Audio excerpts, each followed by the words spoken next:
उसी औरत की कॉल है ना? माफ कीजिएगा भाभी, कल जब वो औरत आई थी आप उदास हो गई थी। मतलब उसे देखकर आप घबरा गई थी। तुम्हें ऐसे ही लगा होगा गुल। ठीक है भाभी, मैं चलती हूँ, आप आराम से बात कर लें।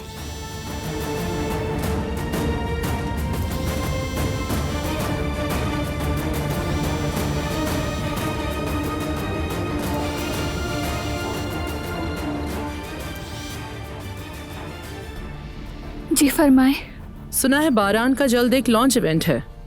जिस कंपनी के साथ इवेंट है उसका पता लगाओ। आपको क्यों जानना है वो?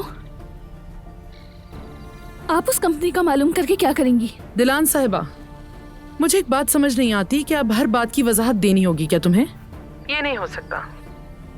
अपना दिमाग मेरे फैसले समझने में जाया मत करो और मैंने जो कहा है वैसा करो। ठीक है, तो फिर बगैर सवाल किए जवाब दे देती हूँ। ये काम मैं चाहकर भी नहीं कर सकती, क्योंकि बारान मुझसे बात नहीं करता। उसे नफरत हो गई है मुझसे।